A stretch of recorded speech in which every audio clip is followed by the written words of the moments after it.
मेरे प्रिय समाजवादी पार्टी के क्रांतिकारी नौजवान साथियों, 29 सितंबर 2022 को समाजवादी पार्टी के राष्ट्रीय सम्मेलन में आपने, हमने और पूरे देश के समाजवादी साथियों ने आदरणीय श्री अखिलेश यादव जी को तीसरी बार समाजवादी पार्टी का राष्ट्रीय अध्यक्ष चुना है। इसके लिए हम समाजवादी सांस्कृतिक प्रकोष्ठ के राष्ट्रीय अध्यक्ष होने के नाते पूरे समाजवादी सांस्कृतिक प्रकोष्ठ के तरफ से बहुत बधाई देते हैं और मुबारकबाद देते हैं। और साथ ही आज साफ हो गया है कि पिछड़ों की, दलितों की, अल्पसंख्यकों की अगर कोई लड़ाई लड़ रहा है तो केवल समाजवादी पार्टी और माननीय अखिलेश यादव जी इस लड़ाई को लड़ रहे हैं। इसलिए नौजवानों, इस अवसर पर मेरा आपसे आह्वान है और विशेष तौर से अपने राष्ट्रीय अध्यक्ष जी से मुझे एक बात कहनी है कि जिम्मेदारी बड़ी है और नौजवान भी आप हैं। आग की दरिया में अब चलना पड़ेगा आपको, और बन गए सूरज तो फिर जलना पड़ेगा आपको। रास्ते फिसलन भरे हैं, हर कदम एक इम्तिहान, इस डगर पर बिनु गिरे चलना पड़ेगा आपको। पिछड़े दलित को आज जगा करके रहेंगे, क्रांति की आज आग लगा करके रहेंगे। पिछड़े दलित को अब हम जगा करके रहेंगे, क्रांति की आज आग लगा करके रहेंगे।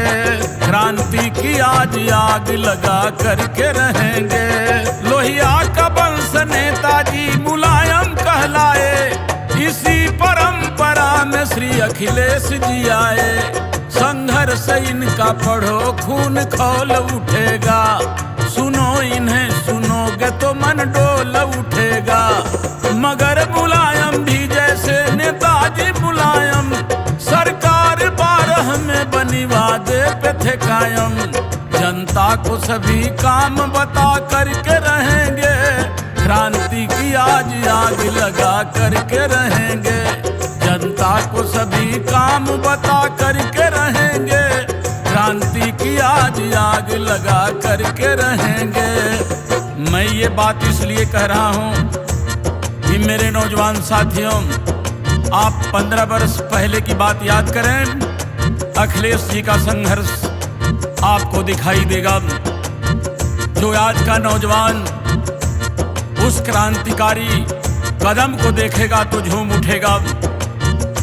समाजवादी पार्टी के कार्यालय में लखनऊ हमारे पूरे नेता उपस्थित थे और जुर्मी सरकार ने गोलियां चलाना शुरू कर दिया।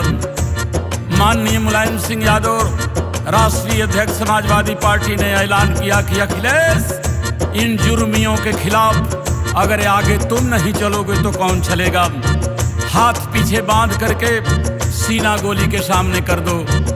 और बाहर हमारे आज के राष्ट्रीय अध्यक्ष माननीय अखिलेश यादव जी हाथ पीछे करके गोली के सामने सीना कर दिए, लेकिन जुल्मी सरकार की हिम्मत नहीं पड़ी जो इनके सीने के ऊपर गोली चलाने की हिम्मत करे। मेरे दोस्तों, नेताजी ने आदेश दिया अखिलेश जी सीने में गोली खाने के लिए, अपने लिए नहीं बल्कि समाज के अंतिम वक्त के अंतिम व्यक्ति के चेहरे पर मुस्कान लाने के लिए। इसीलिए कहा गया है, संघर्ष इनका पढ़ो, खून खौल उठेगा, सुनो इन्हें सुनोगे तो मन डोल उठेगा।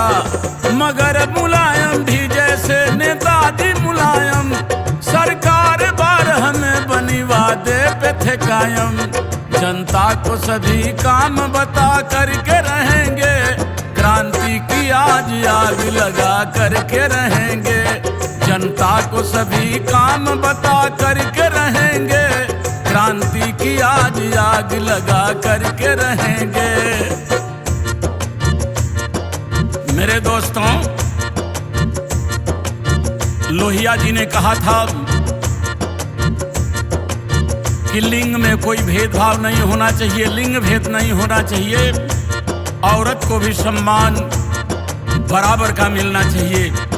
हम अखिलेश यादव जी को धन्यवाद देंगे और समाजवादी पार्टी जिंदाबाद, अखिलेश यादव जिंदाबाद, मुलायम सिंह यादव जिंदाबाद का नारा लगाते हुए मैं कहने के लिए तैयार हूं कि माननीय अखिलेश यादव जी ने एक बात सोचा कि नारी गुलाम हुई तो बच्चे गुलाम हो जाते हैं, बच्चे गुलाम हो जाएंगे तो परिवार गुलाम हो जाता है, और परिवार जब गुलाम हो जाता है तो समाज गुलाम हो जाता है, और समाज जब गुलाम होता है तो राष्ट्र गुलाम होता है। जब तक हमारी महिलाएं बेटियां पढ़ेंगी लिखेंगी नहीं, तब तक कैसे संगठित होंगी, कैसे तैयार होंगी, कैसे अपने हक की लड़ाई लड़ेंगी। माननीय अखिलेश यादव जी ने अपने कार्यकाल में क्या किया? विद्याधन 12 लाख, लय पटाप 18 लाख, पेंशन दी 55 लाख, यो बीमा रही 10 लाख, 100, 102, 108 दिया है, अरे 1090 तो कमाल किया है।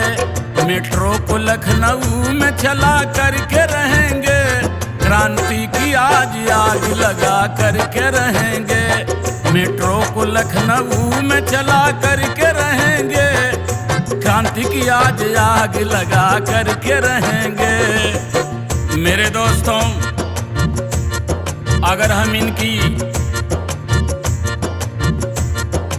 गरीबों के प्रति की हुई पहरेदारी और वफादारी की बयां करें तो शायद घंटों लग जाएगा।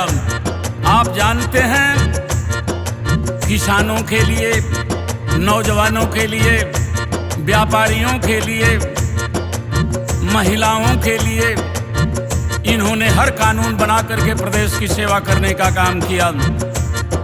आपने देखा Janeshwar Mishra park, Ekana cricket stadium, Gomti river front, new high court building, signature building, Asia का सबसे बड़ा सफारी पार्क, लोक भवन लखनऊ, विश्व स्तरीय बस टर्मिनल आलमबाग लखनऊ, एक दिन में 5 करोड़ पेड़ लगा करके विश्व में रिकॉर्ड, मेदांता अस्पताल लखनऊ, कैंसर इंस्टीट्यूट लखनऊ, 1,72,000 शिक्षा मित्रों को पूर्णकालिक शिक्षक बना करके रेगुलर करने का काम। एक तरफ कब्रिस्तान बनाया तो दूसरी तरफ श्मशान भी बनाया। 60,000 ई रिक्शा गरीबों को मुफ्त में दिया। 158 लोगों को यश भारती दिया, जिसमें से मैं गा रहा हूँ आपके सामने। मुझे भी यश भारती दे करके इस छोटे से कलाकार को सम्मानित करने का काम किया। यहाँ तक कि हमारे जैसे गाने वाले को 3 बार समाजवादी पार्टी ने MLC बनाने का भी काम किया। मेरे दोस्तों, अगर हम काम गिनाएंगे तो सवेरे से शाम हो जाएगी, लेकिन अखिलेश जी का काम खत्म नहीं हो सकता। उत्तर प्रदेश में फिल्म सिटी, भोजपुरी एकेडमी आदि बड़ी बड़ी परियोजनाओं को मूर्त रूप दिया और अपने सम्मानित उत्तर प्रदेश की जनता को समर्पित किया। मुझे आज इस अवसर पर इकबाल की शेर याद आती है कि वतन की फिक्र कर नादाम, मुसीबत आने वाली है, तेरी बर्बादियों के मसबरे हैं, आसमानों में न समझोगे तो मिट जाओगे हिंदुस्तान वालों, तेरी यह दास्तां तक भी न होगी दास्तानों में। यूपी में किया मुफ्त पढ़ाई और दवाई, किसानों को दिया था पूरी मुफ्त सिंचाई, अरे युवकों को दिया 5.5 लाख नौकरी, पूरा पश्चिम को एक्सप्रेस वे से जोड़ दी। लोहिया जनेश्वर गांव बना करके रहेंगे, क्रांति की आज आग लगा करके रहेंगे। लोहिया जनेश्वर गांव बना करके रहेंगे, क्रांति की आज आग लगा करके रहेंगे। हमने इसलिए इस बात को नौजवानों के लिए जहन में डाला कि आप माननीय समाजवादी पार्टी के राष्ट्रीय अध्यक्ष अखिलेश यादव जी के सरकार की उपलब्धियों को घर घर बताने का काम करें। भगत सिंह ने कहा था कि तर्क किए बिना किसी की बात आंख मूंद कर मान लेना भी एक तरह की गुलामी है। हम तर्क करें, भारतीय जनता पार्टी के पास 8 वर्ष केंद्र की सरकार हो गई, मोदी प्रधानमंत्री हैं, लेकिन एक काम देश की सरकार और प्रदेश की सरकार योगी के द्वारा एक काम को उत्तर प्रदेश के अंदर जबान नहीं है कि बता दें कि हमने यह काम किया है। वहीं अखिलेश यादव जी ने सैकड़ों परियोजनाओं को बना करके जनता के हवाले किया है। हम तो कह रहे हैं कि मेरे साथियों, 8 बरस से हमारा और आपका फर्ज बनता है कि 2024 में इनको आराम दे दें, ताकि थोड़ा आराम भी कर लें और समाजवादी व्यवस्था लागू करने के लिए देश के अंतिम पंक्ति के अंतिम व्यक्ति के चेहरे पर मुस्कान लाने के लिए माननीय राष्ट्रीय सम्मेलन में ये मुझे कहने में कोई भी दिक्कत नहीं है कि अखिलेश से बेहतर वर्तमान समय में देश में कोई नेता नहीं है। मोदी को आराम दे दीजिए और माननीय अखिलेश यादव जी को भारत के प्रधानमंत्री की कुर्सी पर बैठाने का काम करें, क्योंकि राजनीति एक ऐसी कुंजी है जिससे गरीबों के तकदीर के ताले खुलते हैं। माननीय अखिलेश यादव जी के हाथ में जब उत्तर प्रदेश के राजनीति की कुंजी थी, उन्होंने गरीबों के तकदीर के ताले को खोला और कानून बना करके काम किया। लेकिन हमको और आपको सजग रहना पड़ेगा। भारतीय जनता पार्टी बहुत साजिश करने वाली पार्टी है। ये हमारे में बांट करके राज करना जानते हैं। जरा पढ़िए आरएसएस के सरसंचालक गोलवरकर को, जिन्होंने अपने किताब we or our nationhood defined के 7वें संस्करण के 40वें पेज पर लिखा है कि सत्ता में हमेशा बने रहने के लिए 95% देश को बर्बाद करना जरूरी है। अगर 95% देशवासियों को गरीब बनाया जाता है और चंद गुलाम किस्म के लोगों को ही सर्वशक्तिमान बनाया जाता है, तो ऐसा करके हमेशा के लिए सत्ता को हथियाया जा सकता है। ये तो अपने सिद्धांत के अनुसार चल रही है।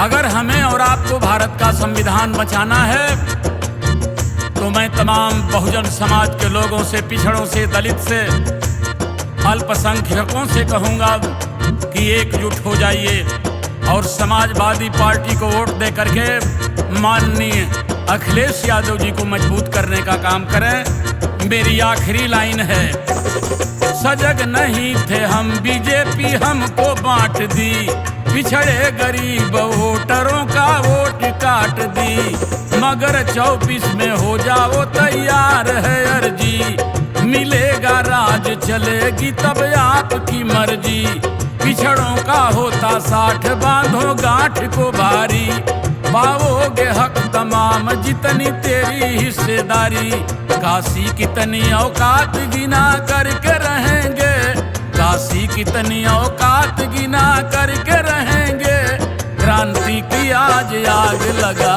करके रहेंगे, पिछड़े दलित को अब हम जगा करके रहेंगे, क्रांति की आज आग लगा करके रहेंगे, क्रांति की आग आज लगा करके रहेंगे, क्रांति की आज लगा करके रहेंगे, क्रांति की आज लगा करके रहेंगे।